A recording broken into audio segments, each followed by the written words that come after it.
Welcome into Wager Talk TV. I am Drew Martin, joined by Rob Veno and Tony Finn of WagerTalk.com as we're talking the University of Florida, the University of Georgia, going at it, 3:30 Eastern in Jacksonville, Florida, Saturday here. Robbie, coming to you first. We're seeing 56 as the total, and the Georgia Bulldogs minus 22.5. I know they don't like us calling it the world's largest outdoor cocktail party, but this is a good one. What do you like it in Jacksonville on Saturday?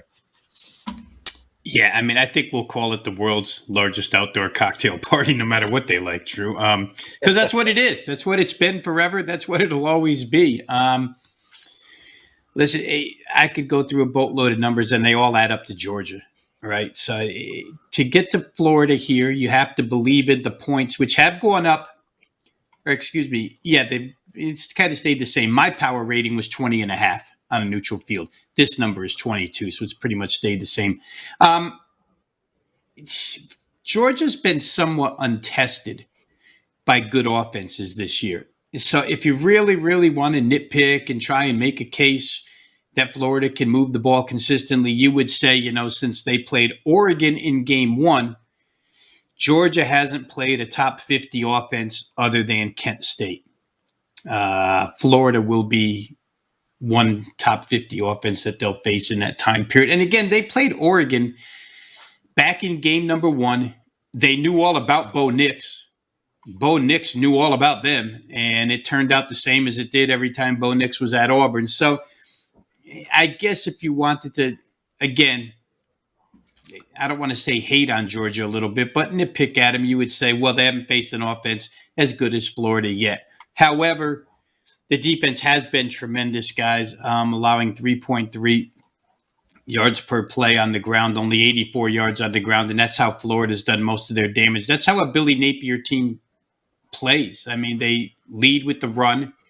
They're a 56-44% running team as far as play calling percentages go, and then they try to play action pass off of that. They do have the weapon of Anthony Richardson running the football, but you can best believe that each of these teams with a week to prepare, Kirby Smart's defense will have some sort of spy on Richardson, and the going won't be as easy for him. Now, in the one huge game that they played against Tennessee, Florida did hang in, 38-33, covered that number. But Tennessee just doesn't bring the defense that Georgia does. And Georgia, for what it's worth, is the number 2 ranked offense in the country, as well as being a great defense.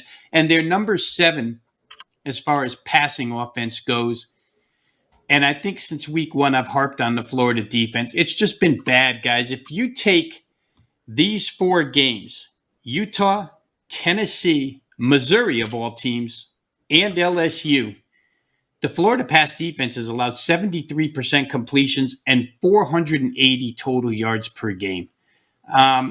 Georgia's probably going to score and score again here.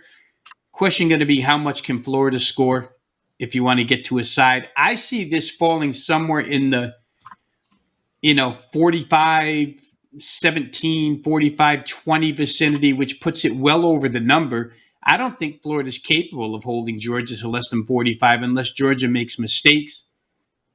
I think I'd probably look over, Drew. There's some slight rain here. 34 to 38% chance of showers in Jacksonville. That's an everyday weather forecast in Florida. Not too concerned about weather here, 75 degrees. I think you get a pretty good track. You get Georgia going up and down, and can Florida do enough to cover 22? We'll see. But I'd rather put my faith in over 56.5. Fair enough, Robbie. Tony, coming to you next. Yeah. We're looking to go cocktail party in here. Yes, and yes. I was, when this first popped up at me, I thought, man, this is a large number, more than 3 touchdowns for the Gators. Had them circled, but when you look at Georgia, I mean, they're rolling. 90 plus to 10 their last 2 games against Vandy and Auburn. I guess we could say a little bit of a step up to the Gators, but at the same time, Gators haven't been playing that good. I mean, off of the bye week, like Robbie talked about, but they've dropped 2 straight against the spread to Missouri and LSU. So they're going to need to improve with this bye week. Billy Napier, he was good off of a bye week in the Sun Belt. We'll see if that carries over to the SEC. What are you liking here, Bulldogs and Gators? Well, I think this is a pretty good example. The Florida is a really good example of no matter how good a coach you are, how well you adapt to and communicate with players and are able to change schemes according to player personnel and conference, that it takes a bit of time. And I would say that's the SEC is a pretty good conference, and conference full of pretty good coaches, and they like seeing new coaches for the most part because they get to inflict they get to take their pound of flesh early on. That's my feeling. It's also my feeling, although this game doesn't qualify under my criteria, certain point spreads communicate to me, Drew, that this is a game where you need some intel or some information that how the coach feels about the other coach, et cetera, because for the most part, when there's a team favored by 32 plus points, those teams are going to win by as many as they want to. And that's just the way it is. Now, I've had people say, you can't say that, Tony, not in the SEC. All these are quality programs. I can say that here. This Georgia defense isn't as good as they were last year. They have 7 sacks on the season. Ridiculous, right? However, now is the time. Now is the time when Kirby Smart basically, shows his hand. And his hand is that he wants another championship. And he's never been shy. He won't be shy. He's not going to pull back. Everything from this point forward is score as much as we can and, inflict as much pain as we can with our defense. Florida, I was excited, Drew, about Florida. They beat Utah down. I thought maybe Florida, maybe Napier, maybe I'm wrong. Maybe this is a different situation. How are the Gators going to score? I don't think they can. I don't think they will. I mean, they're Georgia's defense, 3.3 yards a carry, less than 85 yards a game. And I know they haven't played Alabama 8 times, but 5 of Georgia's opponents haven't scored more than 10 points. And there's been some opponents that had as good or better offenses than Florida. Gators have 7 touchdown passes, 7 interceptions. Or how many games are in this? Or that many games into the season, guys? I'll say this, and I'll say this that this is you're either I'm at this time of year, even the beginning of the year, Drew. I'm not one that likes to play on bad teams just because I think they can backdoor another team. I want nothing to do with that. And this time of year, there's only backdoor. If there's any backdooring, it's done by good teams, not bad teams. And I'm not saying Florida is a bad team. I'm saying Florida isn't in the same room with Georgia right now. Napier's got his work cut out for him. I think Georgia wins by as many as they want. If I'm on this game, and I think I might just talk myself into it, I'm on Georgia. Looking towards the dogs. He's Tony Finn. We heard from Robbie Veno as well. I'm Drew Martin. Check it out, wagertalk.com, guys. A good day to do so is Mondays, $9 Mondays. All plays from all handicappers discounted to just $9. Check it out, wagertalk.com. Welcome into Wager Talk TV. I am Drew Martin, joined by Rob Veno and Tony Finn of wagertalk.com as we're talking some Big 12 conference action Saturday, 3:30 Eastern kick here. Robbie, we get Kansas State hosting Oklahoma State, 56.5 being the total. And K-State, as we're talking right now, is going off as the favorite, -1.5, hosting 6-1. Oklahoma State only lost coming in OT versus TCU. I don't know. Is the market telling us something here with the Wildcats as the home favorite in the Little Apple, Robbie? Yeah, and that's what we need to know, right, Drew? Because the injury situation at Kansas State is the whole key to this whole game, right? Adrian Martinez goes out last week. Will Howard has to back him up at quarterback. Of course, Will Howard, a veteran quarterback, and he performed fairly well. But Deuce Vaughn may be the best running back in the Big 12, injured last week. Will he play here? There's question marks next to all 3 of those guys' names as we do this video. So, it's interesting that K-State has been made the favorite and has gone up a little bit. I think, picked to start, and I think 1.5 now. But the totals come down, which is interesting to me. I look at this from 2 different angles real quick. If Martinez and Vaughn can go, then I'm totally on the over here. If they don't, I think I would be on Oklahoma State. Let's take a look real quick. Kansas State this season against these high-tempo teams has been an overplay every single time. Against Oklahoma, that game scored 75 points, 41-34. KSU wins with 41 points. Played Texas Tech, another high-tempo team, 65 points scored, 37-28. KSU wins, and again, they scored 37 points. Last week against TCU, they go on the road, 66 points scored, 38-28. TCU wins. Of course, we just discussed the injury situation for Kansas State in that game.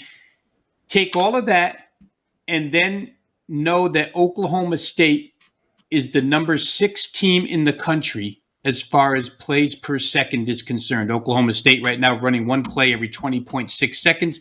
Again, good for 6th in the country. So more high tempo, and the 3 high tempo teams KSU has played already have gone at least 10 points over the number we're staring at right now.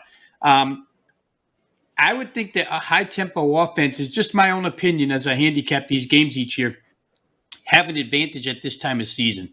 Defenses are now 7 games in. If you're Kansas State, you faced 82 plays on defense last week. You faced 82 plays against Texas Tech. And then you faced 73 plays against Oklahoma, the 3 high-paced offenses they played. Kansas State was out total played in those games by 29 and 24. And then the third one, they were plus 10.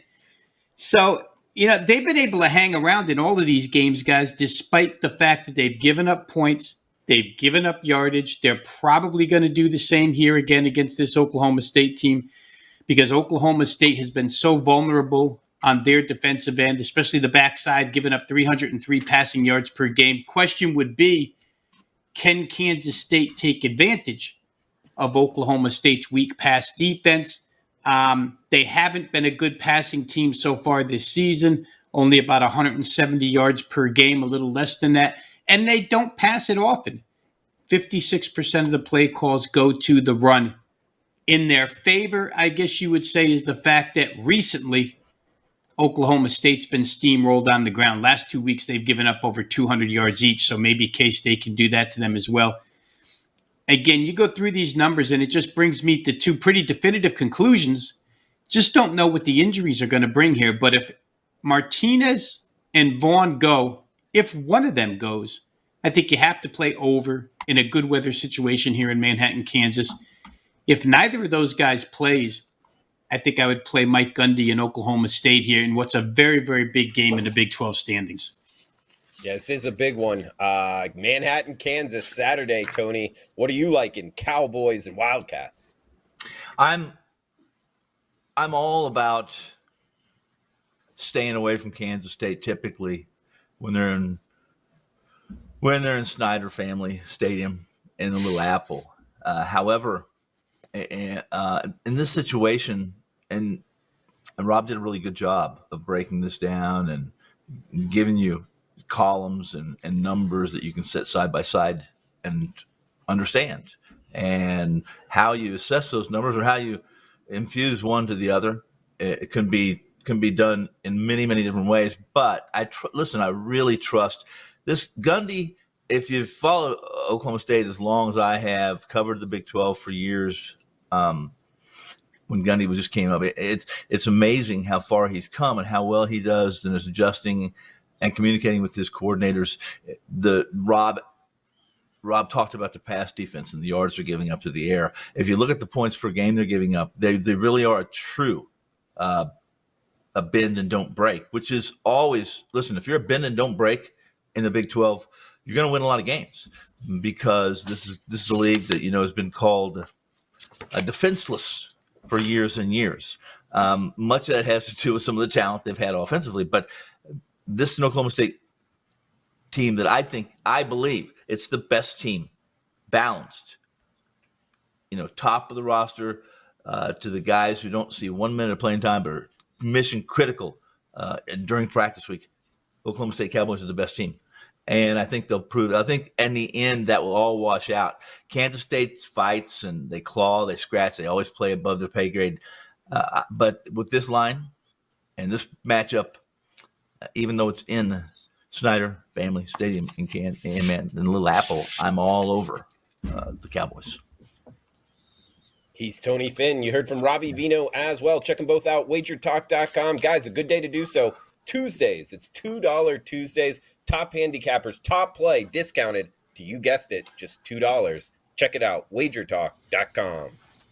Welcome into Wager Talk TV. I am Drew Martin, joined by Bryan Leonard and Jimmy Adams of wagertalk.com as we're breaking down an AAC battle here, 3:30 Eastern time on Saturday. We get the Cincinnati Bearcats at the UCF Knights in the Bounce House. Bryan, coming to you first. We're seeing a pick-em matchup here. Just pick the winner, total of 56. Are you liking anything in Orlando on Saturday? Yeah, obviously this should be one of the better games on the card. The line's telling you that. The Bearcats have won the last 3 meetings between these two. They played a little bit stronger schedule than what UCF has so far this season. Cincinnati's won 6 straight since they opening 31-24 loss to Arkansas. Arkansas hasn't been as good as what we've thought, but still, that's not a bad loss. But they bounced back strong after that. Central Florida, on the other hand, was cruising around pretty good, but they're off that embarrassing 21-point loss to East Carolina last week. They were -4 in turnovers in that contest. So anytime you lose a turnover battle that bad, it's tough to compete. This is the biggest defeat this team has had, the 21 points, since last year against these Bearcats. They lost 56-21 in that game. So not only does UCF have this game circled for their worst loss last season, now they're off their worst loss this season. So I would expect a nice bounce back from Central Florida. The only problem is the key to the Central Florida offense is they run the ball very well. 5.4 yards per carry, but the Bearcats defense only allows 2.8. That is a concern. From a situational standpoint, you would expect to get the best out of UCF, but if you can't run the football on Cincinnati, you're not going to beat Cincinnati, and that is what we're running into. Not going to be a play on my card this week, but I know UCF is the team that wants this game more.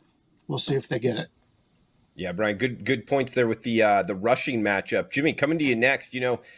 I don't know, UCF, I just feel like it's a real tricky handicap. If you get the good UCF, this is going to be a tough one for Cincinnati. However, at times UCF kind of hasn't showed up offensively. I guess you could point towards the spot, coming off of a loss, coming home, difficult place to play here in Orlando, and the Bearcats back-to-back road games. That's not a great spot in my mind for Cincinnati. What are you thinking here, 3:30 on Saturday? Well, first of all, Cincinnati's really impressed me this season by proving they can remain one of the top teams in the nation despite losing a lot of talent from a season ago. I mean, the Bearcats lost their season opener to Arkansas, and it was really more Cincinnati losing that game than it was Arkansas winning it. If Bryant hits a few open receivers, there's a much different game there. But since then, the Bearcats have rallied off 6 straight wins, and in my opinion, they're the better team on paper. The rush defense was phenomenal against SMU, giving up 80 yards on 31 attempts. That equates to 2.6 yards per rush. They're 29th in the country in rush defense. UCF, obviously a very good rushing team, averaging 242.4 yards on the ground. So who wins this battle, it's going to go a long way in determining who wins the game. Ben Bryant should be a go as he continues to recover from that concussion, but he's going to play. And then lastly, it's going to be, yes, it's a hostile environment, but as I mentioned, since he opened the season in Fayetteville, this isn't going to be any more of a difficult place to play than the SEC there. So I'm going to look for the Bearcats to neutralize the UCF ground game and come away with a win on Saturday. Give me Cincinnati. Jimmy Adams. UCF fans, let us know below in the reply section on the Wager Talk YouTube channel. UCF's home field advantage against Arkansas. I know that's a UCF kind of following that's very prideful of the Bounce House, to put it lightly there, Jimmy. But good stuff overall from Jimmy Adams, Bryan Leonard. Check them both out, wagertalk.com. Guys, a good day to do so is Mondays, $9 Mondays. All plays from all handicappers discounted to just $9. Check it out, wagertalk.com.